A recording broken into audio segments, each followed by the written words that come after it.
আল্লাহ তাআলা আসমান সৃষ্টি করেছেন, জমিন সৃষ্টি করেছেন, চন্দ্র সূর্য সৃষ্টি করেছেন, দুনিয়ার সবগুলো আল্লাহ তাআলা সুন্দর করে রাখে। আমার বাবা ছিলেন, এখন নাই, পৃথিবী ছেড়ে অন্ধকার কবরে চলে গেছে। আমার দাদা ছিলেন, এখন নাই, তারাও চলে গেছে। আমি আছি, আমিও থাকবো না, আমিও চলে যাব। তারপরে আমার ছেলে আসবে, ছেলের পরে আমার ছেলে আসবে।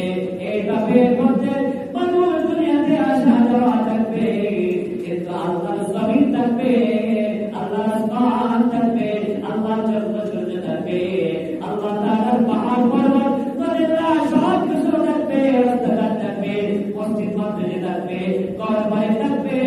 শুধু আপনার আমি দুনিয়া থেকে জমিনের উপর থেকে জমিনের নিচে যাব, জায়গা শুধু পরিবর্তন হবে, দুনিয়া ছেড়ে আখিরাতে চলে যাব।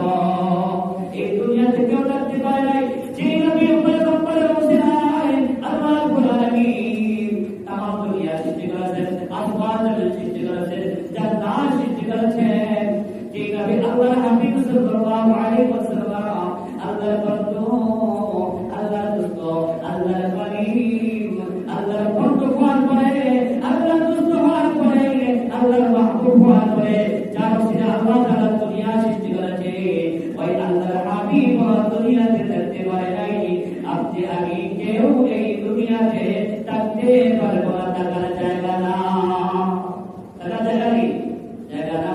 এজন্য বুদ্ধিমানের কাজ করো, আল্লাহর বান্দা, অল্প কিছু সময় পেয়েছো, অল্প কিছু মাস সময় পেয়েছো, অল্প কিছু বছর সময় পেয়েছো, অল্প একটা জিন্দেগি পেয়েছো, এই কয়েকটা মাস, কয়েকটা বছর একটু জিন্দেগি তুমি যদি সঠিকভাবে কাটাইতে পারো, আমি আল্লাহ তাআলার হুকুম মতো কাটাইতে পারো, কিন্তু বরং করার সাথে সাথে আমি আল্লাহ তোমার জন্য চিরস্থায়ী জান্নাতের